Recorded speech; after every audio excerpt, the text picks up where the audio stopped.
കഴിഞ്ഞ ദിവസം UK ആസ്ഥാനമായിട്ടുള്ള അവരുടെ ദിനപത്രമായ ദ ഗാർഡിയൻ പുറത്തുവിട്ട ഒരു റിപ്പോർട്ടുണ്ട്. ആ റിപ്പോർട്ടിൽ പറയുന്നത് 2019 ശേഷം ഇന്ത്യയുടെ അവരുടെ സ്ലീപ്പർ സെല്ലുകൾ ഉപയോഗിച്ച് പാകിസ്ഥാനിൽ കടന്നു കയറി അനവധി ഭീകരരെ കൊന്നൊടുക്കി എന്നുള്ളത്. അത് തങ്ങൾ ആധികാരികമായിട്ടാണ് പറയുന്നത്. അതിൻ്റെ ഇന്റലിജൻസ് റിപ്പോർട്ടുകളെ മറ്റും തങ്ങൾ ആധികാരികമായി പരിശോധിക്കുകയും അനവധി ഇന്റലിജൻസ് ഉദ്യോഗസ്ഥന്മാരുമായി ഇന്റർവ്യൂ നടത്തിയതിനു ശേഷമാണ് തങ്ങൾ ആ റിപ്പോർട്ട് പ്രസിദ്ധീകരിച്ചത്. ദ ഗാർഡിയൻ പറഞ്ഞു, ആദ്യഘട്ടത്തിൽ നമ്മുടെ വിദേശകാര്യമന്ത്രി S ജയശങ്കർ ആ റിപ്പോർട്ടിനെ പൂർണ്ണമായി തള്ളിക്കളഞ്ഞതിന് തൊട്ടു പിന്നാലെ നമ്മളുടെ പ്രതിരോധ മന്ത്രി രാജ്നാഥ് സിംഗ് CNN ന്യൂസ് 18 നൽകിയ അഭിമുഖത്തിൽ ഈ റിപ്പോർട്ട് ശരിയാണ് എന്നുള്ള തരത്തിൽ സംസാരിക്കുന്നുണ്ട്. ഇപ്പോൾ കഴിഞ്ഞ ദിവസം യോഗി ആദിത്യനാഥ് ഉത്തർപ്രദേശിൽ നടന്ന ഒരു റാലിയിൽ അദ്ദേഹം പറഞ്ഞത്, ഈ പത്രത്തിന് പേരെടുത്ത് തന്നെ പറഞ്ഞു, ദ ഗാർഡിയൻ എന്ന പത്രത്തിൽ വന്ന റിപ്പോർട്ട്, അതിനെക്കുറിച്ച് അദ്ദേഹം പറഞ്ഞത് ഇങ്ങനെയാണ്: ഇന്ത്യ തീവ്രവാദത്തിനെതിരാണ് എന്നുള്ളത് ലോകത്തിന് മുഴുവൻ അറിയാം. തീവ്രവാദികളെ ഉന്മൂലനാശം ചെയ്യാനായി ഒരുങ്ങി പുറപ്പെട്ടിരിക്കുന്നവരാണ് ഇന്ത്യൻ ഭരണാധികാരികളെന്ന് ലോകത്തിന് മുഴുവൻ അറിയാം.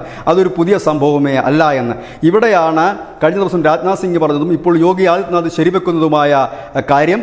കടന്നു ചെന്ന് അവിടെ ഈ ഭീകരരെ കൊലപ്പെടുത്തിയെന്നത് ഈ ഗാർഡിയൻ്റെ റിപ്പോർട്ട് ശരിവെക്കുന്ന തരത്തിലേക്ക് ചില സൂചനകളാണ് ഈ രണ്ട് നേതാക്കളും ഇപ്പോൾ നൽകിയിരിക്കുന്നത്. ഇതിനിടയിൽ പാകിസ്ഥാൻ ഒരു വലിയ പ്രതിഷേധവുമായി രംഗത്തെത്തിയിട്ടുണ്ട്. പാകിസ്ഥാൻ പറയുന്നത് തങ്ങൾ തീവ്രവാദത്തിന് എതിരാണ്, തീവ്രവാദത്തെ പ്രോത്സാഹിപ്പിക്കുന്ന രാജ്യമല്ല. തങ്ങൾ മുൻപും പറഞ്ഞിരുന്നു തങ്ങളുടെ രാജ്യത്ത് ചില അജ്ഞാത ആക്രമണങ്ങളിൽ കൊലപാതകങ്ങൾ നടക്കുന്നതിന് പിന്നിൽ ഇന്ത്യയാണ്. ഇതിപ്പോൾ ശരിയായി മാറിയിരിക്കുന്നു എന്നാണ്. ഏതായാലും യോഗി ആദിത്യനാഥ് ആ റാലിയിൽ പറഞ്ഞ കാര്യങ്ങളുടെ വീഡിയോ ഞങ്ങളുടെ വാർത്തയുടെ താഴെ ഡിസ്ക്രിപ്ഷനിൽ പോസ്റ്റ് ചെയ്യുന്നു. പ്രിയപ്പെട്ട പ്രേക്ഷകർക്കും കാണാവുന്നതാണ്. News desk news India Malayalam.